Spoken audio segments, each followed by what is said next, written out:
Bismillahirrahmanirrahim. Assalamualaikum warahmatullahi wabarakatuh.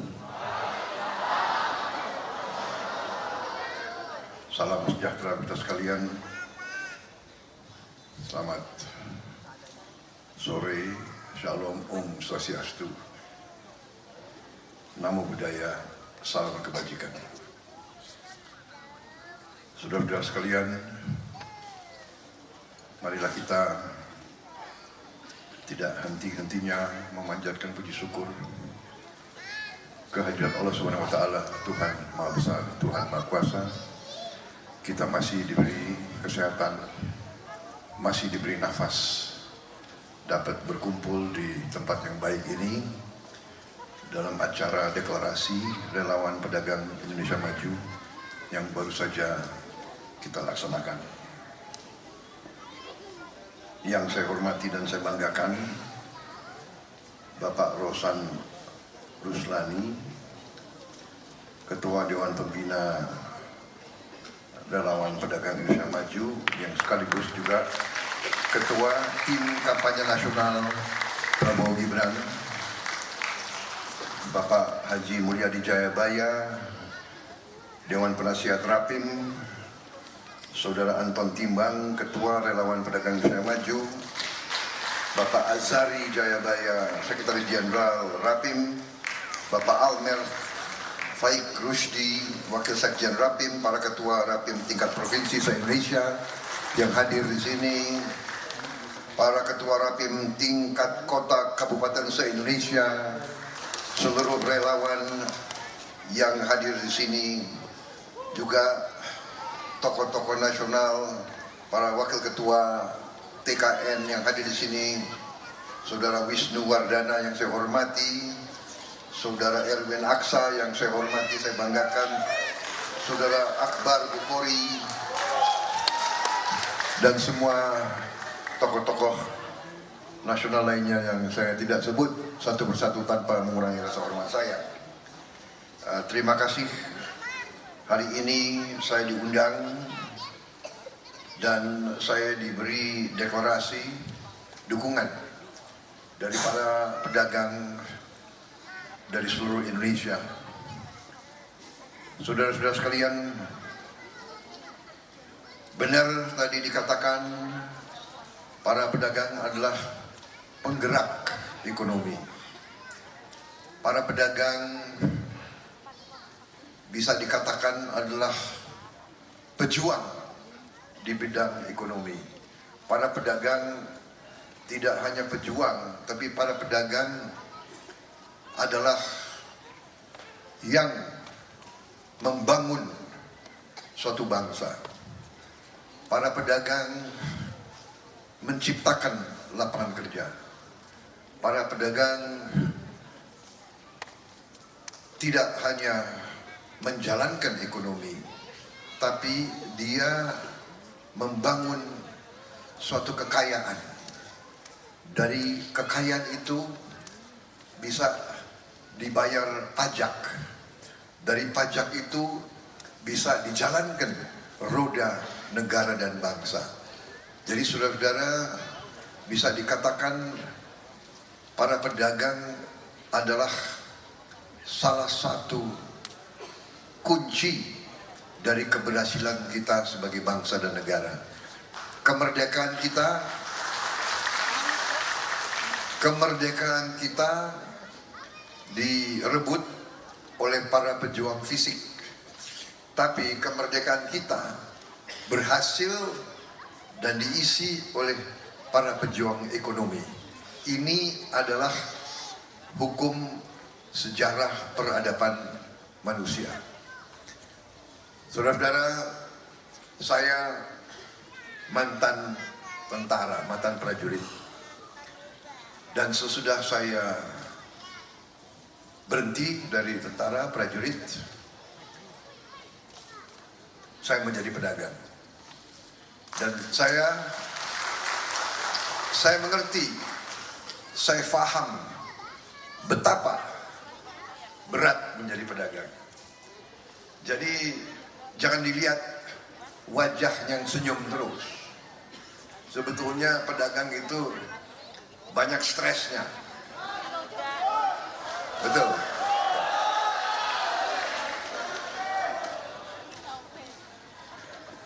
Dia senyum, tapi sekarang ini menjelang akhir tahun, ya menjelang Natal, tahun baru, apalagi tiap hari-hari besar ini para pedagang sebenarnya stres. Menjelang Lebaran dan sebagainya, ya mikir bagaimana harus ngumpulin THR bonus untuk karyawannya. Betul.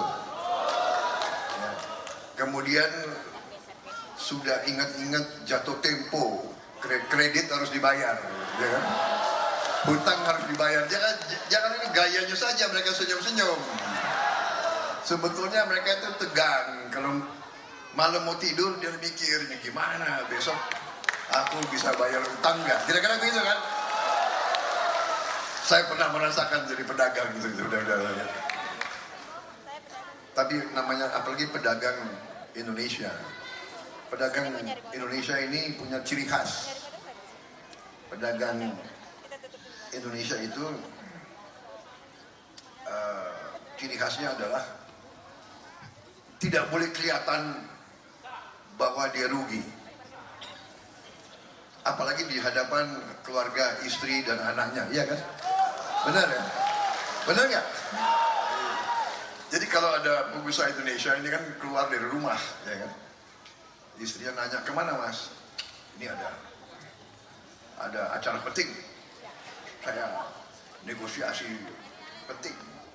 Selamat ya mas. Ya, berangkat dia. Sore dia pulang, istrinya nunggu kan. Mas gimana, berhasil tadi? Ya berhasil. Padahal nggak berhasil itu. Ya, ini ketawa berarti benar ya. Ya. Yang penting istri dan keluarga tidak boleh tahu bahwa kita stres, ya kan? Dan kita tidak punya uang. Nah itu. Jadi saudara-saudara, pedagang itu sama dengan seorang komandan pasukan tempur. Hampir sama. Saya merasakan seorang pengusaha harus ambil keputusan, ya kan? Kalau keputusannya salah, perusahaannya bangkrut. Kalau perusahaannya bangkrut, tidak bisa bayar gaji. Sekian ratus karyawan, ada yang sekian ribu, ada yang sekian puluh ribu. Bayangkan, kadang-kadang rumah digade, iya kan? Kalau gagal usahanya, hilang rumah. Saudara-saudara, jadi seorang pengusaha pedagang itu butuh keberanian sama dengan seorang panglima perang. Jantungnya harus kuat. Yang muda-muda, kalau jantung kalian tidak kuat, jangan jadi pedagang, saudara-saudara. Ya. Banyak orang yang takut jadi pedagang. Benar nggak? Ya kan? Ingin yang aman, ingin yang dapat gaji tetap. Jadi itu seorang pengusaha, makanya dikatakan dia itu wira swasta, wira, perwira, pejuang. Pengusaha itu pejuang, pengusaha itu sama dengan seorang panglima, komandan pasukan tempur. Dia harus ambil keputusan. Kadang-kadang ambil keputusan itu sangat berat, ya kan? Harus ambil risiko, ya kan? Harus ambil risiko. Dan kadang-kadang kita di Indonesia, usaha kita tergantung dari dunia. Ada perang di Ukraina, mempengaruhi kehidupan kita. Harga pupuk naik, harga BBM naik, iya kan? Barang-barang langka, kita mau cari aja susah, spare part susah dan sebagainya. Perang jauh di kita. Kadang-kadang di luar dugaan kita, virus COVID dan sebagainya. Jadi intinya saudara-saudara, saya merasakan bagaimana para pengusaha bergelut tiap hari, berjuang tiap hari, harus ambil keputusan tiap hari, harus analisa tiap hari. Analisa tidak boleh salah, harus bergaul, harus baik sama semua orang, baik sama semua orang, terutama sama bank. Ya.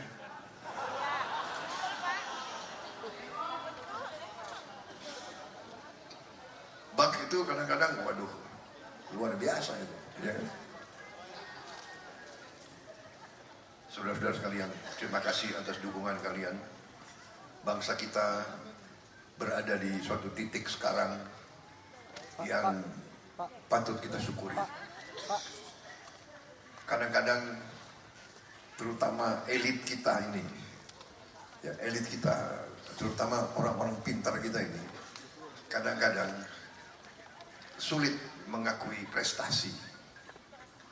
Kita harus bersyukur apa yang sudah kita capai sampai saat sekarang. Dan marilah kita jujur mengakui bahwa apa yang kita nikmati sekarang adalah hasil dari semua pemimpin sebelum kita. Semua pemimpin sebelum kita. Semua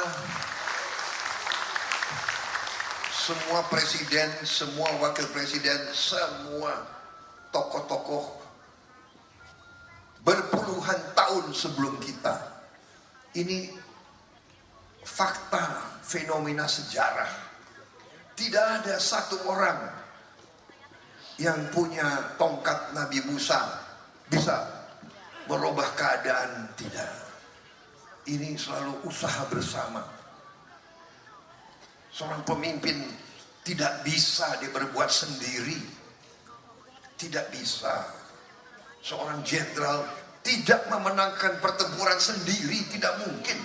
Jenderal itu didukung oleh ribuan prajurit, ribuan tamtama, ribuan sersan, ratusan perwira, letnan, kapten, mayor, baru si jenderal itu. Jadi saudara-saudara, terima kasih dukunganmu kepada saya dan Mas Gibran. Tapi saya tidak pernah sedetik pun berasumsi bahwa saya yang sendiri akan mampu atau hanya dengan beberapa orang mampu untuk berbuat kebaikan. Tidak.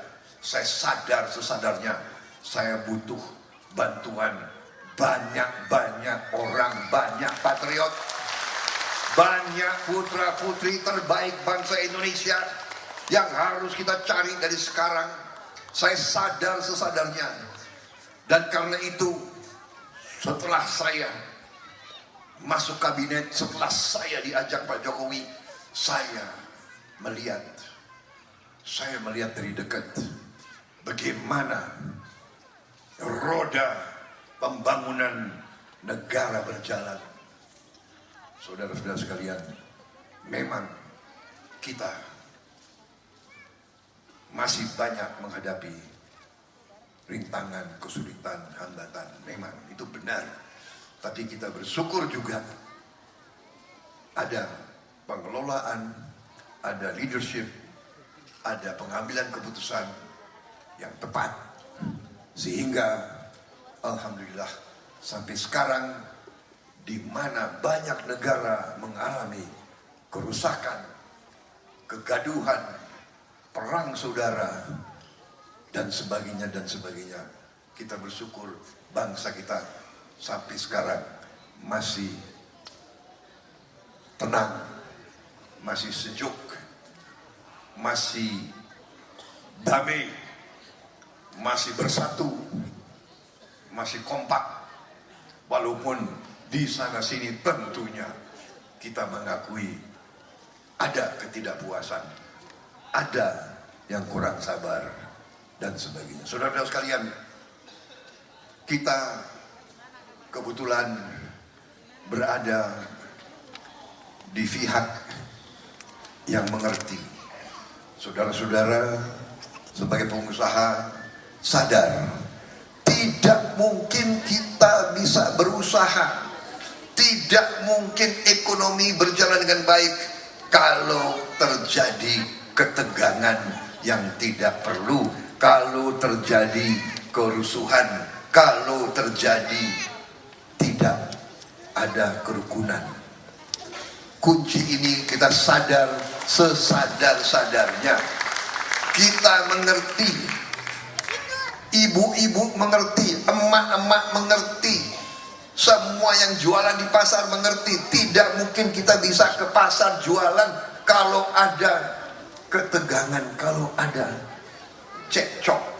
Saudara-saudara, bangsa yang dewasa tidak perlu cekcok-cekcokan, tidak perlu kita terlalu tegang-tegangan.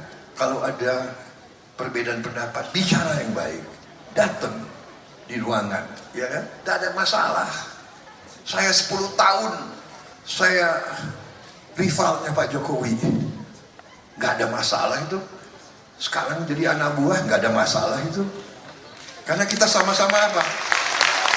Karena apa? Dasarnya apa? Pak Jokowi cinta merah putih. Pak Jokowi cinta rakyat. Prabowo Subianto cinta merah putih. Prabowo Subianto cinta rakyat. Kalau sungguh-sungguh kita cinta merah putih, kalau sungguh-sungguh kita cinta rakyat, tidak mau kita bikin sesuatu yang membuat merah putih terganggu, yang membuat rakyat kita terganggu. Tidak mungkin. Orang yang mencintai rakyatnya tidak mungkin akan berbuat sesuatu yang merugikan rakyatnya. Tidak mungkin. Dan kalau ada yang hanya untuk ambisi pribadi, ambisi kelompok, ambisi kekuasaan, mau merugikan rakyatnya, sungguh-sungguh dia tidak cinta rakyatnya. Saudara-saudara sekalian, karena itu terima kasih kehormatan yang kau berikan kepada saya dan Mas Gibran. Kita sesungguhnya adalah, yang saya selalu katakan, kita adalah alat yang harus diadakan. Demokrasi kita adalah demokrasi perwakilan, diwakilkan. Harus ada yang diwakilkan. Ya kita sekarang siap karena kondisi tertentu, dalam situasi tertentu, di waktu tertentu, muncullah Prabowo dan Gibran. Sudah. Pasti lebih banyak lagi pribadi-pribadi anak-anak bangsa yang lebih hebat dari Prabowo, yang lebih hebat dari Gibran. Benar. Hanya kondisi sekarang, situasi sekarang, inilah yang saya katakan kami sadar dan kami siap menjalankan tugas kami untuk tidak mengecewakan dukungan dan kepercayaan dan harapan yang saudara-saudara berikan kepada kami. Kita mengerti kondisi bangsa kita. Tidak perlu saudara-saudara sebagai kelompok pengusaha yang paling tahu kondisi bangsa kita. Kita negara yang sangat kaya. Tidak dapat dipungkiri kekayaan tersebut.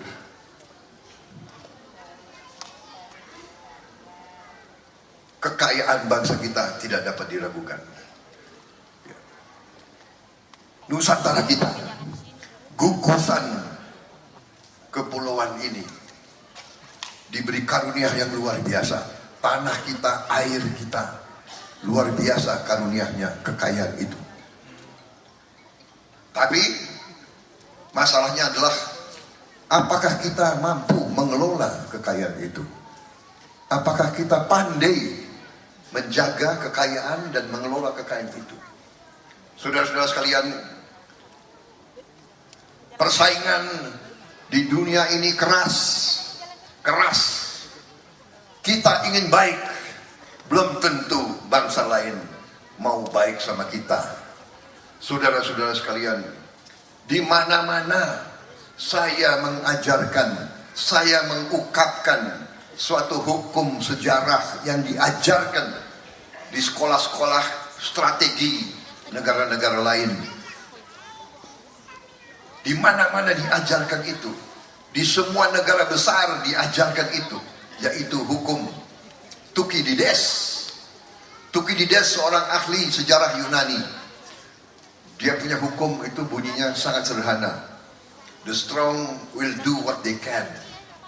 The weak suffer what they must. Yang kuat akan berbuat apa yang dia bisa berbuat. Dan yang lemah akan menderita apa yang dia harus menderita. Saudara-saudara, pertanyaannya, bangsa Indonesia ini mau kuat atau mau lemah? Kalau kita tidak kuat, kita akan menderita. Ini adalah hukum sejarah. Karena itu saudara-saudara, sama dengan yang saudara alami sebagai pedagang. Kalau kalian tidak kuat, kalian pribadinya tidak kuat, jantungnya tidak kuat, kehendakmu tidak kuat, ketabahanmu tidak kuat, saudara tidak pintar, otakmu tidak kuat, saudara malas, saudara tidak mau berhubungan baik dengan orang lain, saudara tidak mau bangun jaringan dengan baik, saudara akan gagal. Itu hukum sejarah. Tidak ada yang kasihan, maaf, apalagi hubungan antara negara, tidak ada yang kasihan. Negara yang kaya, lihat sekarang, nonton di TV tiap malam. Negara yang punya cadangan minyak terbesar, salah satu Libya, porak-poranda. Irak, porak-poranda. Cadangan minyak gas salah satu terbesar. Suriah, porak-poranda. Saudara baru baca 1-2 hari ini di Amerika sekarang, Amerika Selatan, Venezuela siap-siap mau menyerbu Guyana. Kenapa?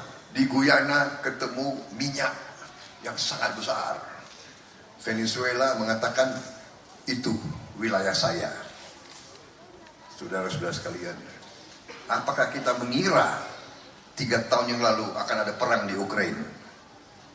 Apakah kita mengira Sudan pecah perang, saudara-saudara, antara seorang panglima dan wakil panglima pecah, ibu kota porak-poranda, jutaan orang hilang rumah. Marilah kita belajar, marilah kita lihat apa yang terjadi di Gaza sekarang, saudara-saudara sekalian. Karena itu, marilah kita menjaga persatuan, marilah kita menjaga kerukunan. Saya mengatakan bahwa saya akan menghormati keputusan dan kehendak rakyat Indonesia.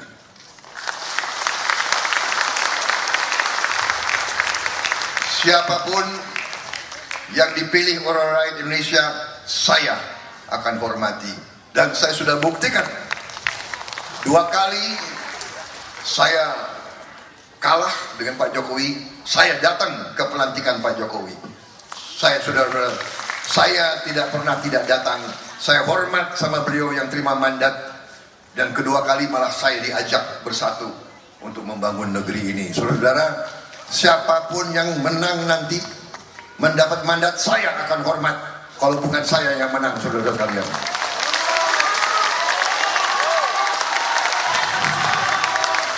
Tapi kalau saya yang menerima mandat, saya akan merangkul semua kekuatan bekerja sama saya. Kita tidak boleh sakit hati. Kalau kita cinta negara, kalau kita cinta rakyat Indonesia, seorang yang ingin berbakti kepada negara, kepada rakyatnya, tidak ada tempat untuk perasaan pribadi, tidak ada tempat. Kalau dia sungguh-sungguh ingin berbakti kepada negara, sesungguhnya pribadinya, jiwanya sudah bukan milik dia lagi, milik seluruh rakyat Indonesia. Karena itu, saya katakan di hadapan saudara sekalian, mungkin ada banyak TV, di hadapan rakyat Indonesia, kalau insya Allah kita mendapat mandat, kita akan mengajak semua kekuatan merah putih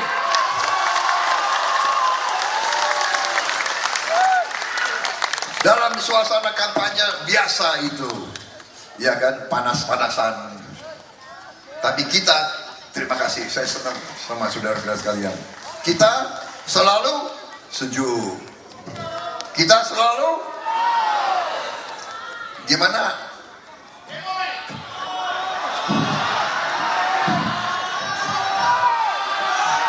Gemoy. Kita selalu santuy. Kita selalu senyum. Kita selalu baik sama semua orang. Kan begitu, saudara-saudara ya?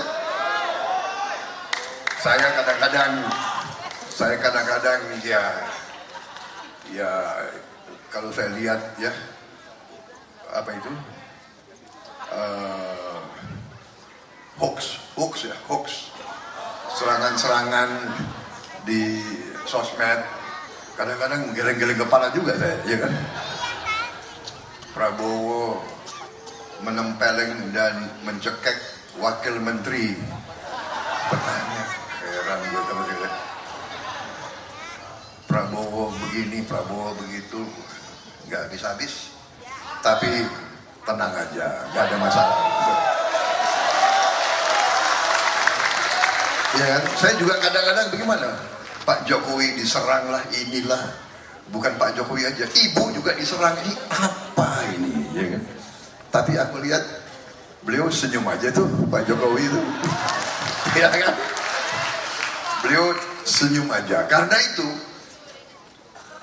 yang ingin berbakti, yang ingin mengabdi, yang ingin berbuat untuk bangsa dan rakyatnya, tidak ada tempat untuk perasaan pribadi. Jadi ya sudah, itu risiko kita, risiko, dan beliau sangat tenang, beliau fokus. Saudara-saudara, saya kira intinya itu yang ingin saya sampaikan. Sebenarnya saya ingin bicara lagi tentang visi dan misi ya. Asta Cipta ada 8 visi misi, ada 17 program prioritas, dan ada 8 program hasil cepat, hasil terbaik cepat. Dan dari situ juga kalau tidak salah penjabarannya adalah ada 629 rinciannya. Apa perlu kita dalami itu? Mungkin butuh waktu 3,5 jam kira-kira.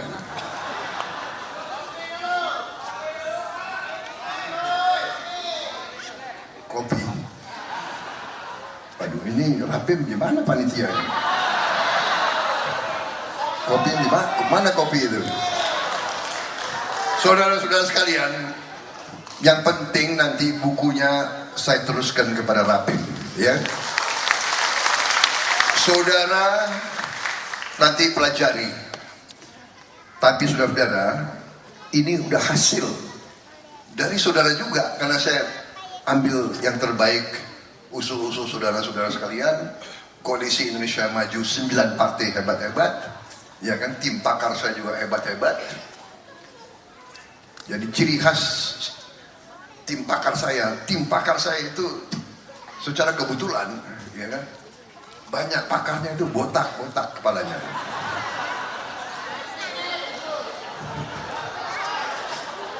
Termasuk ketua tim kampanye nasional saya itu.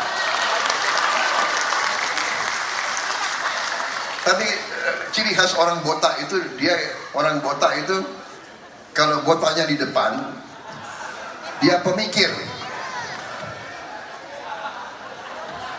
Kalau botaknya di belakang, dia itu seksi. Kalau depan belakang, dia berpikir bahwa dia seksi. Tapi enggak, tapi benar. Mereka pinter-pinter. Memang orang botak itu pinter. Benar-benar itu, saya percaya itu. Karena itu ini sudah hasil yang kita dapat, makanya kita confident. Saya diperintah oleh Pak Rosan. Sekarang yang atur saya TKN. Ya. Nanti kalau udah menang lain lagi, San. Kalau sekarang dia ngatur, Mas Bowo bisa hadir nggak ke acara ini? Kalau ketua TKN sudah bilang bisa, enggak, masa kita bilang nggak bisa? Ya udah, hadir ke sana, ke sini, berangkat sini, besok berangkat sana, siap. Karena beliau tentunya sudah mengatur dan berpikir. Ya. Jadi saya terima kasih. Jadi saya itu sekarang diatur. Tapi memang benar. Kadang-kadang ya, pemimpin itu harus mau diatur. Saudara-saudara sekalian. Itu filosofi yang saya dapat ya. Kalau kau mau jadi pemimpin, kau harus bisa dipimpin. Kan begitu. Tapi memang berat. Karena di Indonesia ini kalau jadi pemimpin selalu disanjung-sanjung, dielu-elukan, kan begitu. Nah ini harus waspada kita, ya kan? Kita harus punya anak buah yang berani sama kita. Berani karena dia setia dan dia cinta. Hanya berat kadang-kadang. Saya punya staf itu berani-berani, bantah saya terus. Tapi justru kadang-kadang membantah saya untuk menyelamatkan saya. Jadi saya terima kasih. Walaupun kadang-kadang dongkol, tetap aja saya banyak mau dengarkan. Ya. Daripada punya anak buah yang selalu ABS, asal Bapak senang, ya kan? Bagaimana? Bagus, bagus Pak. Gimana keadaan? Siap Pak? Aman Pak? Aman aja terus, ya kan? Ayo, bener kan? Coba di perusahaan-perusahaan kalian, kan ada yang itu. Bener nggak? Pengalaman saya di tentara, ya kan? Kadang-kadang pangkat yang rendah itu lebih berani, lebih jujur dari yang tinggi-tinggi. Karena yang tinggi-tinggi kan berharap lebih tinggi lagi, ya kan? Bener nggak? Jadi dia takut untuk bicara apa adanya. Kalau si kopral nggak ada urusan, bener nggak? Dia sering mengatakan dia berani bantah. Saya sering dibantah. Saya jenderal sering dibantah oleh kopral, oleh sersaan. Tapi saya terima. Oh iya, maksudnya baik. Dia mau menyelamatkan saya. Jadi saudara-saudara sekalian, intinya kita optimis. Masa depan kita hebat. Saudara-saudara sekalian, masa depan kita hebat. Yang Maha Kuasa memberi kepada kita kekayaan luar biasa. Dan kita bersyukur pemimpin-pemimpin kita sampai sekarang telah menjaga bangsa Indonesia tidak terlibat dalam pertikaian apapun dengan negara-negara lain. Saudara-saudara, politik luar negeri kita adalah ingin bersahabat dengan semua negara, ingin punya hubungan baik dengan semua negara, menghormati semua negara. Kita tidak mau bagian dari blok apapun. Kita adalah non-blok, kita adalah bebas aktif. Pandangan kita, pendapat kita adalah 1000 kawan terlalu sedikit, 1 lawan terlalu banyak. Untuk itu ini yang menjaga kita. Kita tidak mau terlalu ke kiri, kita tidak mau terlalu ke kanan, kita selalu di jalan tengah. Kita selalu akan cari yang baik, kita selalu ingin menghormati yang baik. Kita kalau ada kesulitan, kita cari solusi dengan negosiasi, dengan musyawarah, dengan cari selalu jalan tengah. Jangan mau menang sendiri, jangan sikap selalu merasa diri kita paling benar. Kita mungkin benar pada saatnya, mungkin belum tepat pada saatnya. Jadi kita harus pandai, kita harus arif untuk melihat, mungkin saya benar untuk saya, tapi mungkin kebenaran saya menyakiti pihak yang lain. Karena itulah kita selalu harus cari jalan tengah. Dan ini saya kira kebaikan dan kelebihan bangsa Indonesia adalah kita terbiasa dengan musyawarah. Dan itulah sikap kita, itulah sikap pasangan nomor 2, kita akan selalu cari solusi yang terbaik, yang menguntungkan semua pihak, yang menguntungkan semua rakyat Indonesia. Kita bangsa yang besar, kita bangsa yang kaya, kita harus jadi bangsa yang bijak, bangsa yang pinter, bangsa yang cerdas, bangsa yang kerja keras. Kita harus mengakui kadang-kadang diberi karunia yang oleh Tuhan, kekayaan yang berlimpah-limpah, kita menjadi bangsa yang santai. Tapi saya melihat dari dekat, dari mana saya keliling-keliling, rakyat kita ingin kerja keras. Rakyat kita menaruh harapan kepada kita sekalian, kepada para pemimpin-pemimpinnya, saudara-saudara. Dan kita harus bertekad, perjuangan kita, tadi asta cita kita, program-program prioritas kita yang kita tuangkan dalam strategi transformasi bangsa. Kita ingin transformasi bangsa Indonesia. Kita ingin menjadi bangsa yang maju, bangsa yang kuat, bangsa yang makmur, bangsa yang tidak mengizinkan rakyatnya tetap miskin, saudara-saudara sekalian.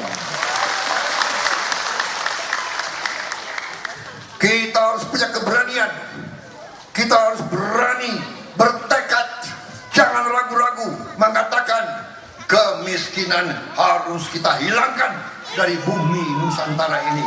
Hilangkan dari bumi ini. Kita harus berani. Apakah ini bisa kita capai dalam 5 tahun? Mungkin bisa, tapi kita harus bertekad. Bertekad untuk itu. Nanti keberhasilan akan datang kalau kita punya tekad yang benar, tekad yang ikhlas, tekad yang tulus, saudara-saudara sekalian. Karena kekayaan yang ada sekarang tinggal kita pandai atau tidak mengatur dan menggelontorkan kekayaan itu bisa dinikmati oleh seluruh rakyat Indonesia, saudara-saudara sekalian. Saya punya keyakinan kita bisa. Saya sudah pelajari dengan pakar saya, tim pakar kita, dengan landasan yang kuat dibangun oleh Pak Jokowi. Semua program beliau yang berpihak kepada bangsa dan rakyat kecil, hilirisasi,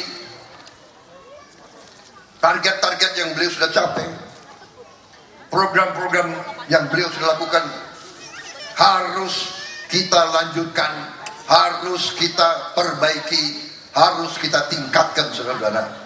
Kita harus meneruskan apa yang sudah baik, arah yang sudah benar. Jangan kita menclong ke sini, menclong ke sana. Jangan poco-poco hanya untuk dansa, poco-poco tidak boleh untuk bernegara.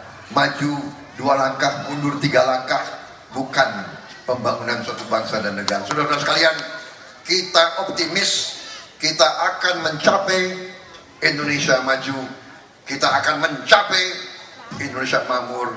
Sampaikan ini kepada seluruh rakyat Indonesia melalui jaringan saudara-saudara sekalian.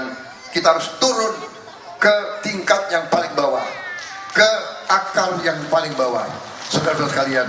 Saya percaya saudara-saudara punya jaringannya. Kita yakinkan mereka di bawah. Kadang-kadang ya, yang hiruk pikuk hanya sedikit di atas, ya kan, kita juga nggak jelas mereka kesetiaannya kemana, kita perlu kita pertanyakan. Ya mungkin ada yang lebih setia kepada kekuatan asing daripada kebangsanya sendiri, terserah. Kita punya keyakinan, optimisme yang sangat besar bahwa kita bisa membawa kemakmuran kepada rakyat Indonesia. Dan saya tutup sambutan saya dengan menyampaikan salah satu program unggulan kita yang sangat strategis, tentunya hilirisasi. Hilirisasi. Kita tidak mau mengizinkan bahan baku kita dijual murah ke bangsa asing. Cukup. Sudah cukup. Sekian ratus tahun kau ambil kekayaan kita murah. Cukup. Sekarang Sekarang bangsa Indonesia mengatakan semua bahan baku kita harus diolah di bumi Indonesia, saudara-saudara. Pabrik-pabriknya harus di Indonesia, saudara-saudara. Pakar ahli boleh datang ke sini, investor monggo silakan, tapi pabriknya harus di Indonesia, smelter harus di Indonesia, refinery kilang minyak harus di Indonesia, pengolahan harus di Indonesia, saudara sekalian. Ini mutlak. Nilai kita akan naik, nilai tambah kita naik. Saya tidak akan mengulangi terlalu rinci. Tapi yang kedua, kita harus berani sekarang turun langsung intervensi. Dan untuk itu, manakala Prabowo Gibran menerima mandat dari rakyat, tentunya bersama tim kita, saudara-saudara sekalian, kita akan melaksanakan pemberian makan siang dan susu untuk semua anak Indonesia,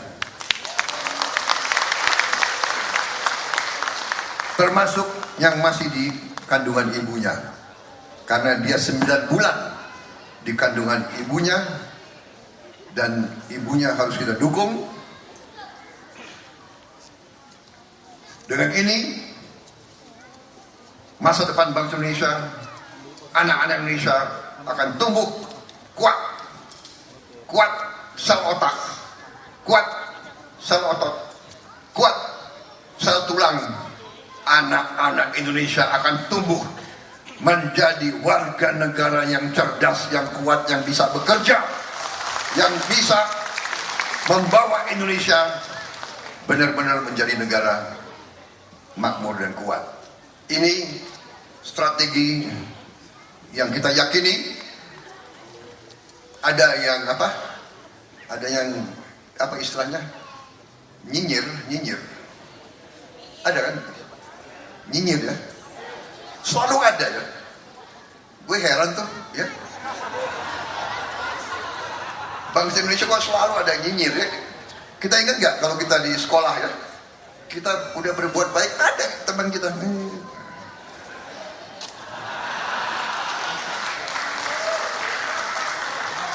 nyinyir begitu kan? Iya, nyinyir kayak gitu kan?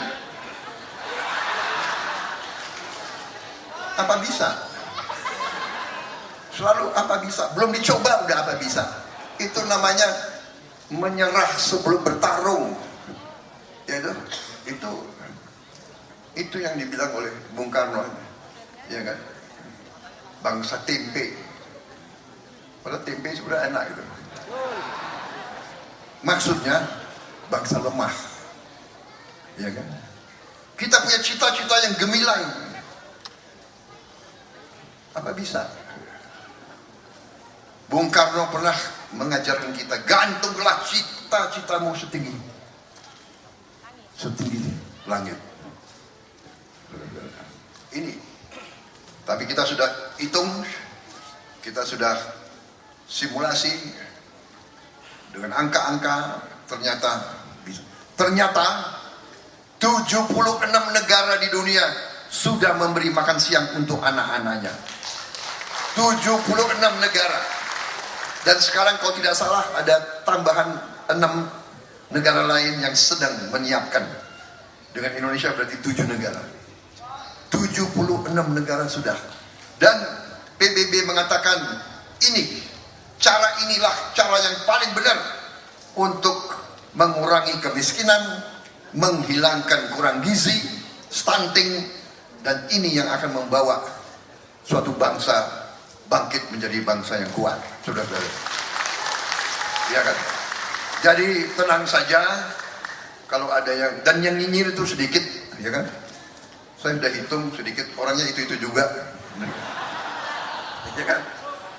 Orangnya itu negatif, selalu negative thinking, ya. Kita positive thinking. Dan rakyat menangkap. Mereka mengerti. Ibu-ibu mengerti. Bapak-bapak mengerti. anak mereka adalah milik mereka yang paling berharga. Mereka masih mungkin hari ini, mungkin mereka merasa, saya mungkin hari ini kurang mampu. Anak saya harus punya masa depan yang lebih baik dari saya, saudara-saudara. Dan itu tekad kita.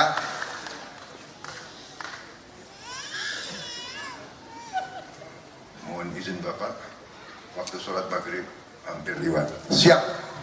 Wassalamualaikum warahmatullahi wabarakatuh. Terima kasih atas perhatian saudara-saudara. Mungkin ada Ustadz Kiai yang kita minta dispensasi apa bisa. Mungkin bisa nanti disusul di jamaah. Terima kasih perhatian saudara-saudara. Terima kasih tadi panitia yang ingatkan saya. Kalau saya tidak diingatkan, saya bisa berjam-jam bicara di sini. Sekali lagi, merdeka! Selamat berjuang! Terima kasih. Terima kasih atas sambutannya kepada Bapak Prabowo Subianto ya, atas sambutannya luar biasa sekali.